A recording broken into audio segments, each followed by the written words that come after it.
Monster Professor. Welcome to the Monster Professor, a show in which we discuss and explore monsters in literature, myth, film, games, folklore, culture, and beyond. We're going to dig deep, so be prepared. I'm your host, Josh Woods, author, editor, professor, and monster expert, and today I get to talk with a guest about the monsters of Native America.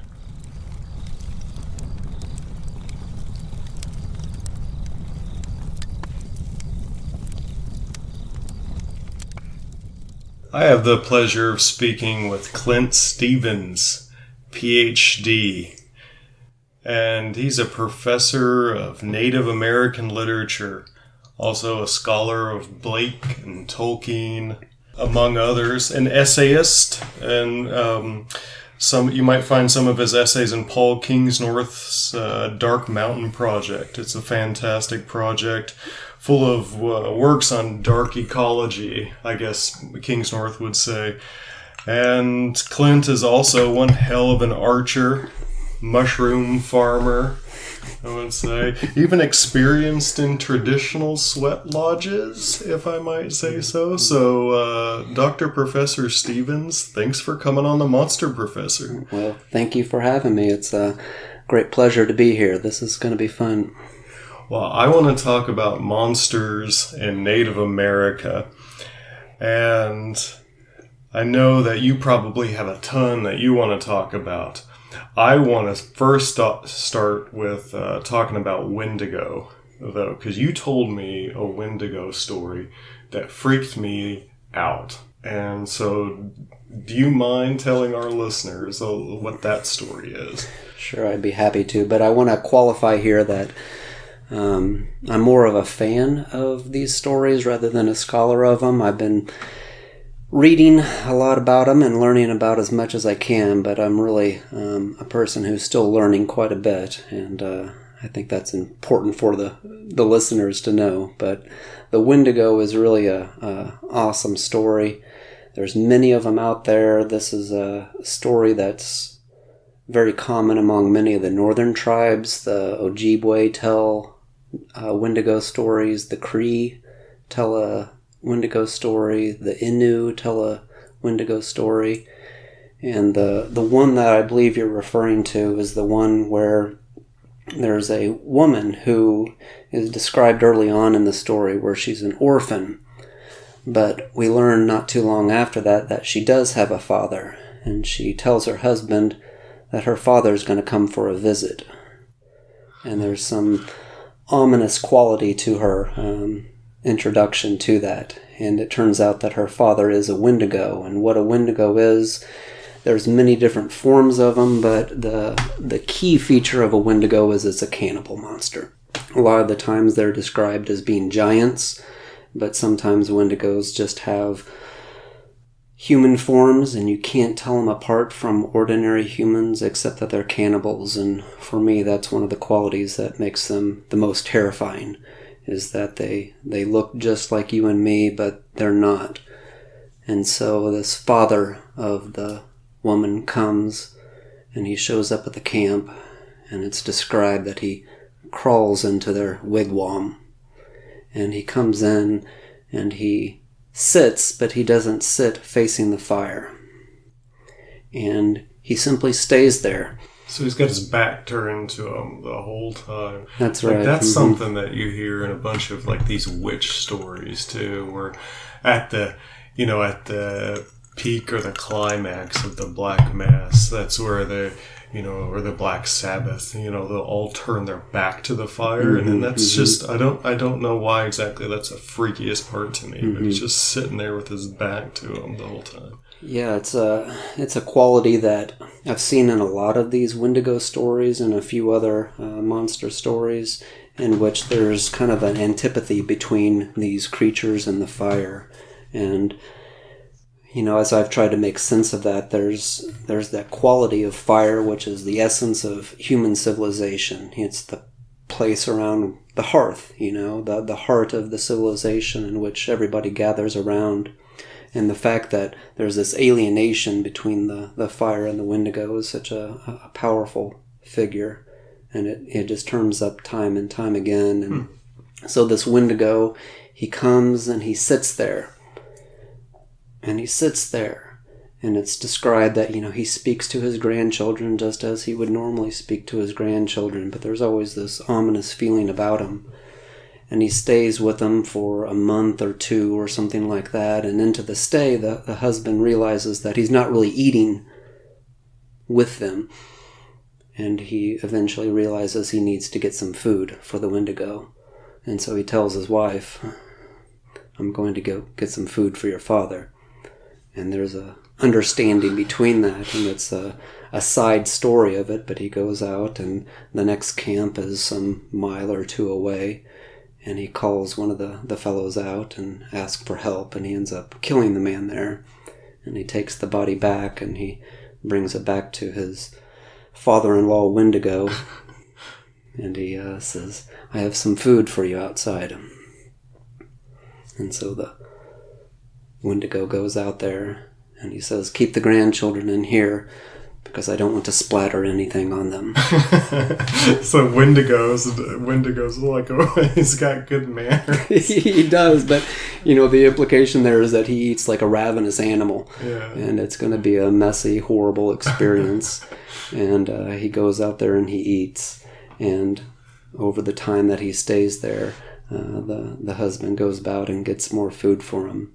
And at the end, what you realize is that this Wendigo is waiting for other Wendigos to show up.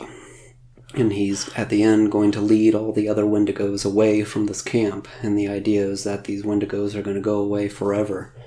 And, of course, that's not entirely true because these Wendigos keep showing up. But at least for this one story, it's kind of the farewell to these Wendigos. That's wicked. Now, my first encounter with Wendigo was either some of the like Lovecraftian kinds of things, and I'm thinking, so Algernon Blackwood had a story called Wendigo, and that had some freaky details I want to ask you about because I don't know what to make of them. And then August Derleth, who picked up where Lovecraft left off, did one called Ithwaka, I think, Ithwaka or something. And it's essentially about a Wendigo. But also Marvel Comics, they had a Wendigo. He was, and so I can't get his image out of my mind. He's like this huge, he's like Beast on the X-Men, except white and bigger. And so he's this big furry dude who runs on all fours. Every now and then fought with Wolverine. But the more I read about Wendigos elsewhere, I'm thinking maybe they're not hairy or beast-like. What do you have an image of? Like, is it just like another person who's a cannibal, or what's going on? Well, I have to say that my first introduction to Wendigo was, I think it was X-Men 142 or something like that. I know it was in the 140s, and it was my brother's comic book, and he had his massive collection of comic books that he would never let me look at, but I would sneak looks at it every once in a while. And one of the covers that just totally entranced me was this image of the Wendigo fighting the X-Men, and it's an image of this woman in the foreground, and she's kneeled down on the ground, and she's got her hands up protecting herself from the Wendigo, and the Wendigo is grabbed Wolverine by the legs and spinning him across the forest there. And oh my goodness, I just loved that comic book cover, and I could just stare at that for hours, it seemed like. But Wendigos, that I've come to learn through reading these stories of the Native Americans, is quite a bit different. It is sometimes, as I said, described as simply a human being that eats human flesh. It's a cannibal. Other times it's described as a giant. A lot of the times they're described as an ice monster, and so they have ice for flesh. And in one story I've read, he kind of tinkles like an icicle when he moves. And another quality of the Wendigos is, and this is common in other folklore that I'm sure you're aware of, is they keep their heart elsewhere. Yeah. And so this one Wendigo story has the Wendigo keep his heart and the rest of the Wendigo's hearts in a basket that's been lined with down. And you can look down into that basket and see their beating hearts. And the way to kill the Wendigo, you can't do anything against its actual body, but you have to stab the hearts. And the guy is able to kill a whole bunch of Wendigos because he was able to distract the Wendigo and find out exactly where he hid away his basket with the hearts in it. And so he stabbed the hearts of the Wendigo that way. And for me, that's a really beautiful, evocative, visceral scene. There is those hearts beating in that basket lined with down fur to keep them warm in the northern wilderness. That's a lot like, once again, I say once again, we haven't talked about this on this episode yet, but that's like some We've of the talked Russian... a lot about monsters elsewhere. We should clarify that.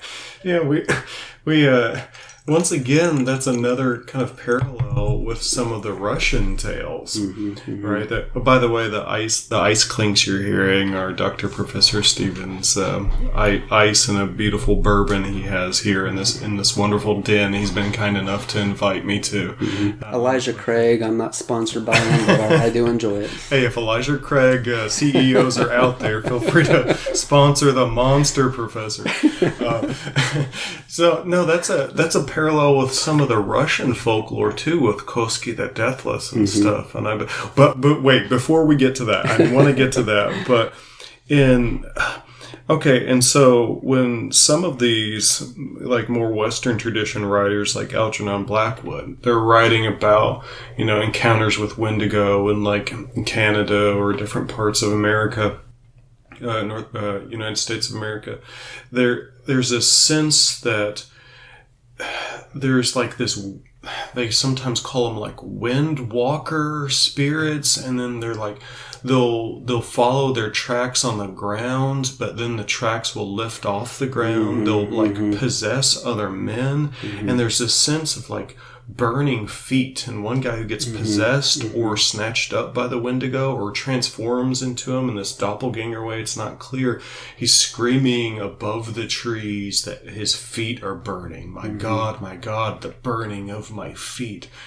And I'm like, what's up with that? Is there some like connection? Was there some Sasquatch Wendigo connection, a Bigfoot footprint thing? Or do you have any insight on this burning feet thing? I wish I did. I really don't. But that image of feet going out and then suddenly stopping is actually, in the stories that I've read, it's tied to a monster bird. And there's, among the Ojibwe and the Cree and these other northern tribes, they have stories of these monster birds that will come down and swoop up a person. And a lot of the times that you go out there and you'll see somebody's tracks that's missing, and you'll follow the tracks through the snow, and then all of a sudden they stop, and then the assumption there is that they've been taken off by a monster bird. Yeah. The burning feet, I haven't come across that yet. Maybe we'll have to do another episode where maybe I can dig up something and find that, but I haven't found any of that yet in the stories I've read. So no clear connection to like Sasquatch stuff and then Wendigo then, I guess. It's Wendigos. There are lots of giant sort of hairy monsters Yeah. in Native American folklore, but I haven't come across that with the Wendigo specifically, although that's, going back to that X-Men comic, that's one thing that you think about when you think about a Wendigo. Yeah. But that's not what I've come across. And one person that's kind of given a modern take on the Wendigo is Robin Wall Kimmerer. She's a contemporary writer who's a botanist, and she writes about science and also about Native American traditions, and she herself is a Potawatomi, and she has a beautiful essay. She's a wonderful writer, and she talks about the Wendigo, and the way she makes sense of the Wendigo is a person who has been transformed through greed and hunger and stinginess into a monster, and the more that creature eats, the hungrier he gets. And she uses this as a beautiful symbol for what we are as a people now that is constantly obsessed with consumption. And the more we gobble up, the more we want. And for her, the modern version of a Wendigo is the corporation, this greedy thing that takes everything into itself and leaves nothing but the desire for more and more and more. And it's a powerful way that story's been transformed. Huh. Well, then I guess that might make some sense there with the connection with cannibalism or like eating other people. It's like what more visceral image do you need necessarily of like, this ravenous like hunger along with greed and taking advantage of others than eating too much of other human beings, I guess, which also must have been a reality where it gets cold in the north. It might be just easier to eat your neighbors than go out hunting, dozens, hundreds of miles away for a herd. Yeah, imagine yourself in the wilderness in February up in northern Canada, and what happens if you suddenly sprain your ankle or break your leg? You're not able to hunt anymore, and yet you still have to provide for yourself and your family. And starvation is a real possibility. I think that's one of the reasons why, cannibal monsters do show up across North America, but I think it's especially important up there. And for me, it's when I think about the Wendigo, I often think of Cormac McCarthy's The Road. Right. And what you see there is a father and a son, and what are they doing? They're symbolically carrying the fire. What are they carrying? They're carrying human civilization. That is that idea of compassion and care for another human being. And what's on the outside is that darkness. And you see these human beings, which are not really human beings. These are cannibals. They come from the darkness and they look just like us. Yeah. And yet they will do these hideous things. And I think most deeply when I read these Wendigo stories, I think about Cormac McCarthy's The Road. Yeah. That gets us into, it's maybe not us, it's taken me to some dark places too, because how many of those, like Jeffrey Dahmer, how many people have you, heard, or, even people who knew him or were kind of friends with him in high school say, like, there's essentially, sooner or later, you get a sense that you're not dealing with a real person anymore. Mm-hmm. There's this uncanny valley drop off. Mm-hmm. And then those are also the people associated with cannibalism. Mm-hmm. And, so what maybe more... Jeffrey Dahmer was a Wendigo then in that sense. Absolutely. I think that's... And you just have that... I think the image that struck you is also the same image that struck me, is you have a person sitting there down at the fire, but he's turned towards the darkness. Yeah. And that is a perfect image of what the Wendigo represents. So, rough transition back to this parallel with some of these Russian tales. And I think I've mentioned this this detail in a Russian Baba Yaga story on an earlier episode of the Monster Professor, in which, so the Russian tale goes essentially this girl is fleeing the Baba Yaga, this witch, and as she's fleeing, because of other favors she's done or gifts that she's been given, she has these little tricks to slow down the Baba Yaga. And one of the things she does is throw something behind her, in like a mirror, or in a different version it's like a towel, and it suddenly becomes like this huge lake. And so the Baba Yaga has to paddle across it or find some way across it, and then she'll throw something else behind her, like a comb or something, and it becomes this huge forest that the Baba Yaga has to cut through or chew her way through. And then you've told me before this podcast, so I want to get you on record for this kind of thing. You told me this tale from Native America that has some of those features. Mm-hmm. And it's been burning my mind ever since. So tell me, how are they similar? What's that tale? Yeah, a little before I say that, that's one of the things I appreciate about having conversations with you, is that you have this expansive knowledge of these folklore from various parts of the world, and I have to say I'm pretty limited in my knowledge of that. And finding these parallels between these stories that I'm reading and other stories that you have read is really one of the magical things about it is that you find that these stories are hitting something because they are told the world over. And what you're talking about is a good example of that. There's a story from the Blackfeet Indians in which a young woman has been having an affair with a wolf, or not a wolf, but a bear.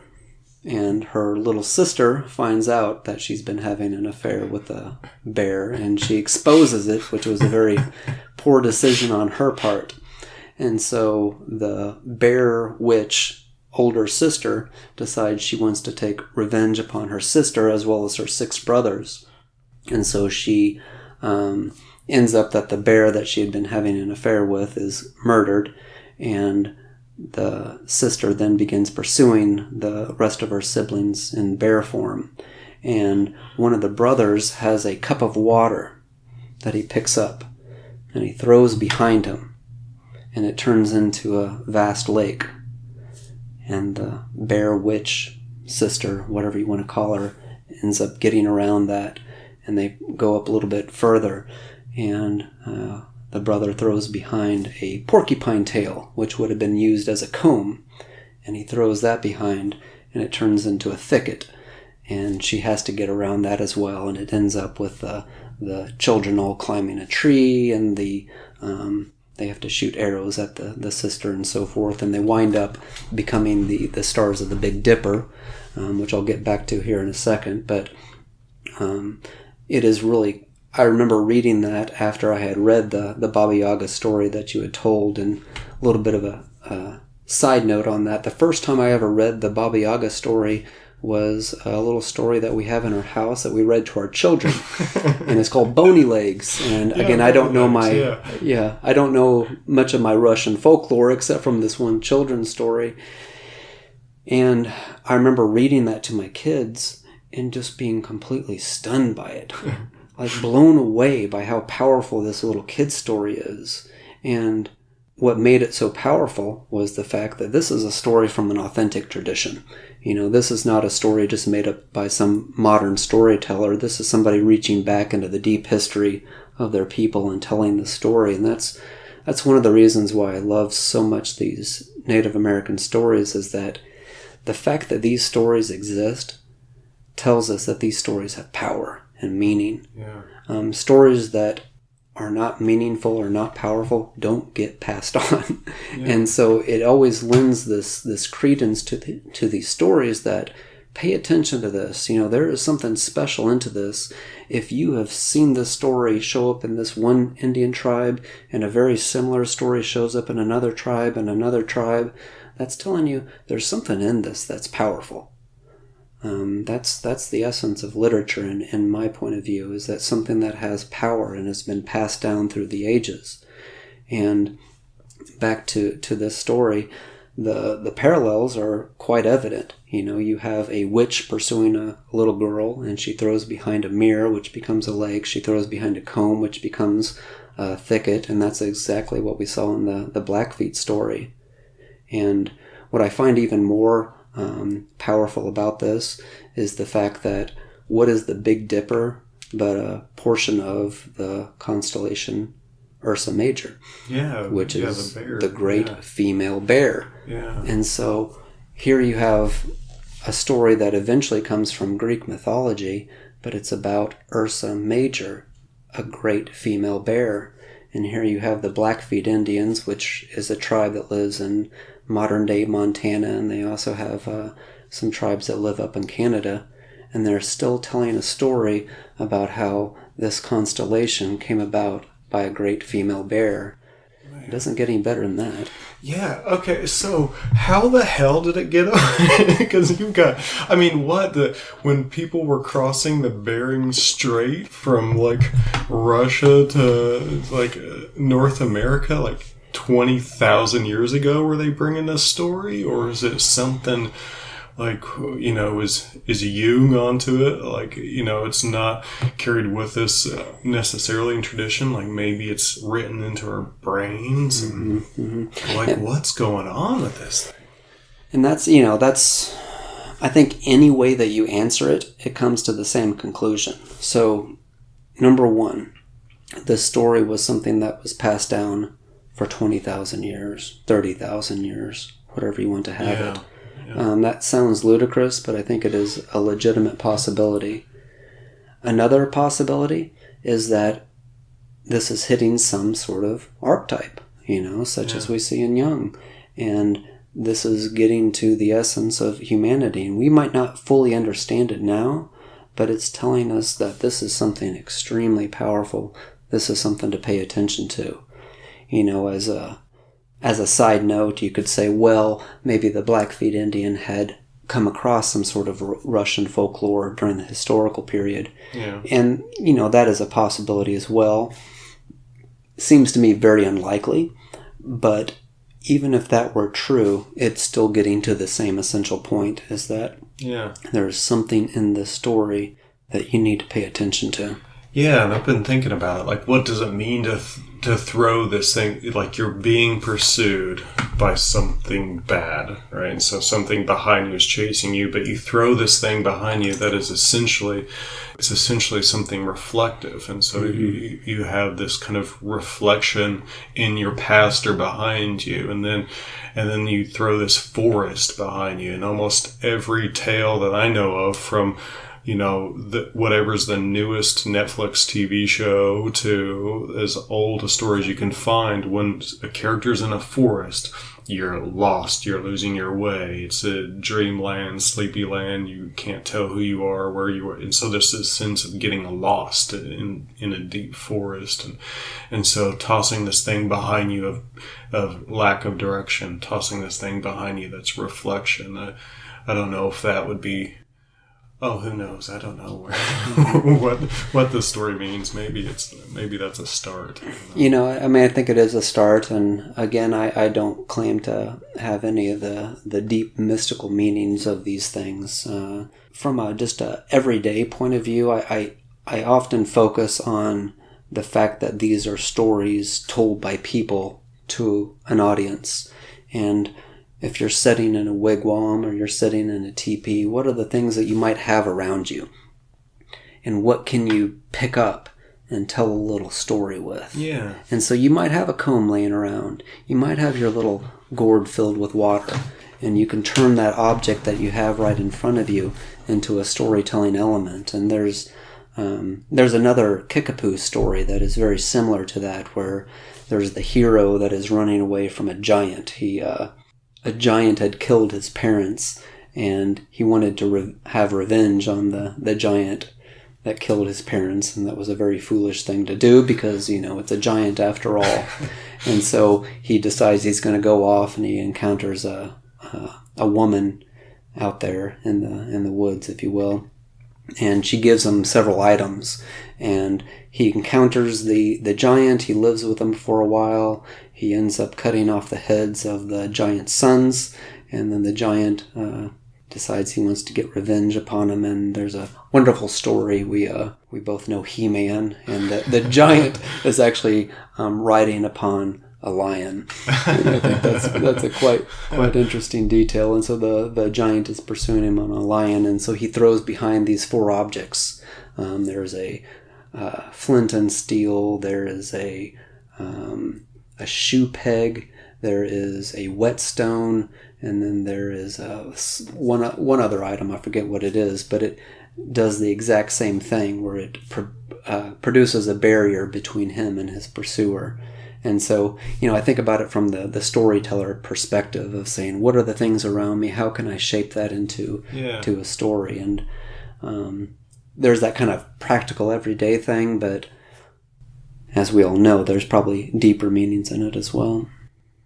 And I'll tell you what direction I want to go. I want to ask you about Thunderbirds, because that's another one. If I'm going, what immediately comes to mind for monsters of Native America, and I'm thinking like Thunderbirds. And then I found out that it's not just a tale of these giant birds swooping down and snatching up people. Like, they have their own. Thunderbirds have their own cultural problems with other monsters, you're telling me. Mm-hmm. So tell me about what's going on in Thunderbird world.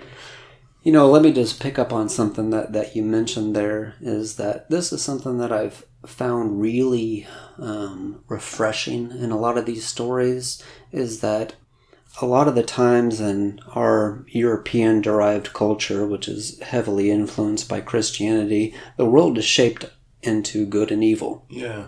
And a lot of these stories, when you go into them with that notion of these good and evil beings, it doesn't always work out that way. And I think the best modern equivalent of that is the Miyazaki films. Yeah. And I think about Princess Mononoke, and I love that film so much because you have so many different interested parties with motives all of their own, and not a single one of them is the bad guy.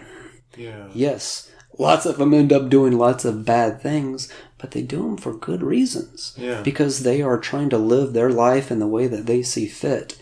And I think a lot goes into understanding that the world doesn't break down into good and evil. Yeah. That you have these interested parties in different ways. And in those Miyazaki, I mean, he's like, his storytelling is really connected with what would be essentially indigenous culture and folktale with the Shinto stuff. Because, I mean, Spirited Away, Totoro, Princess Mononoke. So. Yeah, and it's just for me, a really refreshing take on reality because it fundamentally shifts the way you see the world. Is that the world is not organized for these people in terms of good forces and evil forces. Yeah. Even the evil things have their benefits to the people. And, there's lots of stories where the Indians will seek to harvest parts of the water monster because it's going to help them with their war. And it might not entirely be good, but it is good in terms of defeating your enemy. Yeah. But back to the Thunderbirds, I mean, Thunderbirds is a topic that is so kind of difficult because what do we think of when we think of Thunderbird? I think we think of cars, right?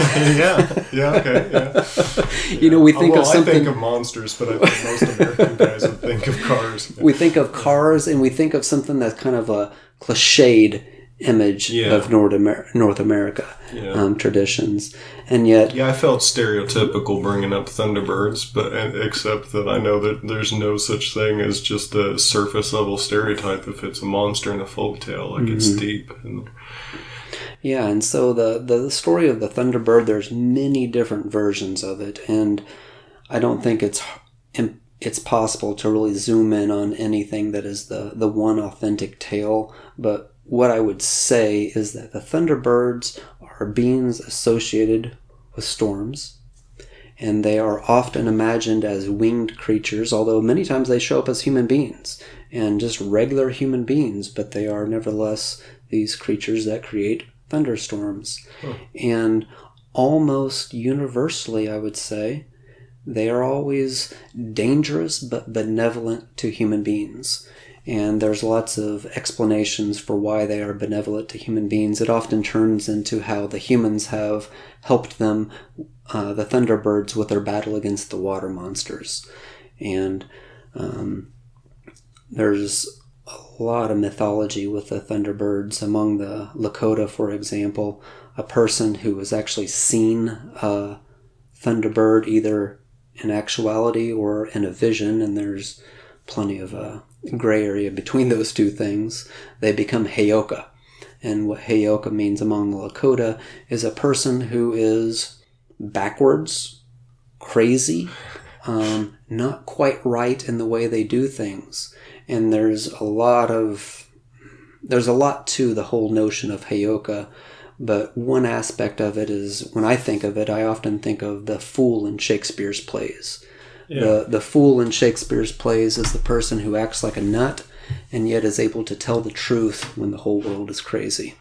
And so the Heyoka are these people that will defamiliarize you from your ordinary experience. Yeah. And, they will walk backwards. They will perform ceremonies in reverse. So, for example, if you're in a sweat lodge, you always perform things, as we say, clockwise. The Heyoka might perform things counterclockwise. They will come across a puddle of water and think that it's a giant ocean that they must cross. They build crooked arrows. They do all things in an awkward, strange way. And what that does is it forces you to see things from a fresh perspective. Yeah. And this is for those people who have had a vision of Thunderbirds, who have actually seen them or encountered them, and this is what happens to them. And that's exactly right, yeah. Alice in Wonderland kind of. They become Heyoka. Okay. And what that means, again, it means many different things, but the idea is that you become a clown. And you might not want to be a clown for all your life, and there are ways to come back to what we would call normal reality, but that is the power of the Thunderbirds, is that they change your perspective on things. And so they're helping human beings fight water monsters. And so do the Thunderbirds have beef with the water monsters and vice versa, or what's up with that? Yeah, this is a story that's told all across North America, where the Cherokee tell stories of these Thunderbirds fighting the water monsters. The Central Algonquians tell stories. The Lakota, as I mentioned, tell these stories, and they always have this antipathy with the water monsters. And the water monsters are always imagined as giant snakes with feet, usually. And they live in deep pools of water in the rivers. Sometimes they are imagined as giant water creatures that stretch the whole length of a river. And here I'm thinking of the Miyazaki story, Spirited Away, in which the water dragon. Yeah, that's right. Well, in the Dragons and Serpents episode, I think I don't remember how much we got into it, but that constant association with serpents and water and underwater dragons. And don't they call them isn't there an underwater panther or something like that? Isn't that another kind of version of a serpent dragon-like thing? Yeah, it is. And the Cherokee have a wonderful story about the Uktini, as they describe it, and it's even that root word uk shows up in all these tribes that have very different languages, but yet that phoneme, or whatever you want to call it, is shows up in all these languages. And among the Cherokee, the Uktini has a crystal in its forehead, and if you're able to get a hold of this crystal, it's going to give you extraordinary power. And that's a good example of how, even though these things are imagined as evil creatures, they can actually do you quite a bit of benefit depending on how you use them. And a person who is able to get the crystal from the head of this Uktini will keep it. And the rules, as I've read in James Mooney's Myth of the Cherokees, is that you wrap it in a complete deer skin. And then you take that deer skin and you put it into a clay vessel. And then you take that vessel and you put it into a cave in the mountains. And you have an obligation to feed it once a week with small game. And so you might kill a squirrel or a raccoon and then bathe that crystal in blood. And then once a year, if I'm correct, you will need to bathe it in the blood of a larger animal, like a deer or something like that. And if you perform the proper protocol, that's going to give you extraordinary power. And if you don't do it, you're in deep trouble. Yeah. Okay. So you have tales of people essentially tearing treasures away from dragons once again. And then... Yeah, and let me just follow up with that. We all know the story from The Hobbit, that you have to hit the dragon where the scale is missing. Yeah, and every dragon has this weak spot, whether it's Fafnir under his belly or Smaug and that one's missing scale. And among both the Lakota as well as the Cherokee, there's the seventh spot from the head. And that is its one weak spot that you can hit. And I think that's quite remarkable. This past summer I went out to the giant Serpent Mound in Ohio, which was a truly wonderful experience. It was more powerful than I thought it would be. And I realized walking along that giant Serpent Mound in Ohio is that there are 7 undulations to the serpent. And I thought, my goodness, what a wonderful coincidence that you have the 7th spot and then you have the 7 undulations of the of the serpent. Yeah, And or not a coincidence, probably. Not a coincidence, because I almost believe that the giant serpent mound is a type of calendar, because what do you have but what is the typical lunar month? But 28 days, which is 7 times 4, and 4 is always a sacred number among the Native Americans, and so you have 7 times 4 equals 28, and so I imagine these ancient people might have had some ritual that marked the calendar by this giant serpent mound, but that's my own speculation. Huh. Well, and if nothing else, I like to leave Monster Professor listeners with some pragmatic advice. So if you're in North America and you encounter a water dragon, now you know how to kill it. Look for My advice would be to run away. Oh, okay. Never mind. Do the runaway part. To show respect to it and run away is what I would do. But, to each his own. So, I haven't warned you I'm going to ask you this, but I'm going to ask you this. Who's your favorite monster? How about we'll just narrow it down to who's your favorite monster? Who's your favorite monster from Native America? Okay, well, let me answer that by rephrasing your question. Which is the monster that has freaked me out the most? Okay, I'm good with that. Was that a monster right there on the rooftop? That was believe it or not, an acorn falling on our metal roof. Oh. It sounds like a hickory nut, but I know it has to be an acorn because the hickory tree doesn't stretch that far. A white oak, by the way, if you're interested. White oak is good, particularly fighting monsters, vampires, because white oak is for healing. No. Yeah, it is. White oak is for healing. Red oak is for building. Absolutely, right? That's right. Yeah, right. And there's the staff of life. Yeah, even Hellboy had a white oak round. So some of my characters in my book, The Black Palace, have white oak rounds and 12 gauge. So the monster that freaked you out the most. Yeah, and that's I think that's one of the things we look for. I mean, I think your listeners are looking for that exact thing, is that what is the thing that freaks you out? And you want to know why it freaks you out. Yeah. And for me, I think the story that I first encountered that really just unsettled me for a long time, and I'm still unsettled by it, is a Cheyenne story about the rolling head. And I'll tell you one version of the story in which a husband suspects that his wife is being unfaithful. And so he says, I'm going to go out hunting. But instead he doesn't go out hunting. Instead he spies on his wife. And he watches his wife go to a lake. And a water monster, an Uktini of some type, comes out of the water.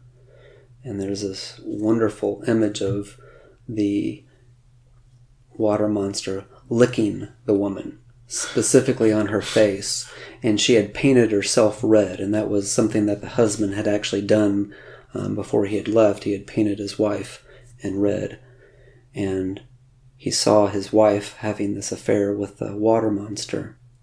Of course, he's not happy with this, so he makes known what he knows, and he cuts off his wife's head. And then that's straightforward enough. But after he does that, then he takes the body back, or parts of the body, I should say, and feeds it to their children. Which is, again, this is one of those details that I'm baffled by. Like, why does he do that? And as the children are eating the flesh of their mother, in rolls their mother's head that had been cut off by the husband. And I find it interesting that the mother is not particularly interested in the husband who cut off her head, but in the children who have been eating her flesh. And so the children run away. And this is another story in which you have a brother and a sister, and they don't have any items with them, but as they're running away from their mother's rolling head that's pursuing them, the sister says, I remember that there used to be a thicket of rose bushes here. And as she says that, a thicket of rose bushes appears. And then this keeps going on. She says, I remember there was a thicket of blackberries or whatever it might have been. And there's another thicket that appears. And the memory makes it real. The memory makes it real. And this daughter has the ability to speak things into being. And you have to wonder at her magical powers, where did they come from? Maybe they didn't come from the father. Maybe they came from the mother, who has this association with a water monster. Yeah. And eventually they run away, and they get to another group of people. And the father comes and says that they are bad people that have eaten their mother's flesh. Which is it's ratting them out. Totally. Yeah. Again, you initially have sympathy for the father here because, it's understandable. He's not happy with his wife having an affair with a water monster. But again, you get the sense that dad's not a very good guy either. And he rats out the children. And they are essentially excommunicated from the tribe, and they have to go off and live on their own, and the rolling head continues to pursue them. Oh my gosh. At one point the daughter says, I remember there used to be a mighty chasm right here. And as she says that, the chasm opens up and the mother's head disappears into that. And it has a wonderful happy ending where the short of it is the sister says, I wish that we had 2 pet bears to defend us. And lo and behold, 2 pet bears appear to defend the children. And then they eventually are able to harvest some buffalo. And they're able to give it to that group of people that had originally excommunicated them. And so they're able to live happily ever after. And the rolling head, that was the first time I had ever read that type of story, and I was just, what an image. Your mother's decapitated head is pursuing you. How powerful is that? Freud listened. I don't know what to make of it, but it's a powerful image, and it's terrifying. It is terrifying. I'm just, even describing it, it just freaks me out. But there's also many different stories from the Windigo, and I think they live in northern California, and they tell a story in which a woman or a girl is having her first menstruation, and somehow when she's excluded in her hut where the women would go for their moon period, she pricks her finger, and she ends up drinking her blood from her finger, and she likes the taste of it, and so she sucks a little bit more, and then she ends up eating her finger. And she's like, oh, that's good. So she eats her arm, and then she keeps eating her body until she eats everything, until she's nothing but a head, and then she terrorizes her village as this rolling head. And just like with the Cheyenne story, she's only able to be not necessarily destroyed, but put away when one of the people holds out a rope across the river, and when the rolling head is halfway across the river, the person pulls the rope and she falls into the river and is swept away. Huh. And there's other stories of that where the witch or the rolling head is pursuing people, and she gets halfway across the river, and then whatever bridge she's using to get across there is taken away from her. She's always swept away from the river. And so you have this wonderful, symbolism, whatever you want to call it, of the river and the mother's head and the pursuing some sort of wrong perceived. But you can't destroy it. You have to just get it away and let it fall away or get swept away then. Yeah. Huh. It's quite terrifying. It is quite terrifying. The Haudenosaunee, the Iroquois, also tell a story of a decapitated head, in which the head has wings, and there's I think it's the Kickapoo that have a story too of a bodiless head, and that's kind of an interesting one where the husband cuts off the head of his wife, and yet she still performs all the wifely duties. She goes and she sets up the camp, she gathers the firewood, she does everything that a good wife would do among these people. Her only stipulation is, don't let anybody see me do it. And as you can imagine, some curious boy is really interested in this this man that has this being that performs all these duties for him. And so he spies it, and when she realizes that the boy has spied her, she freaks out and she terrorizes the whole tribe. And there's that aspect of mania or hysteria, if you will, going back to the mother sickness. Wow. Some deep, powerful stuff there. I'm going to totally rip that off for a short story, by the way. I hope you do. I think it needs to be retold. And that's just modern America. Well, I tell you what, I'm sure we are well past, oh my God, yeah, we are well past time. Man, thank you so much for coming on The Monster Professor, talking about the monsters of Native America. This has been a blast. I appreciate it. Well, I appreciate the opportunity. All right, well, thank you very much.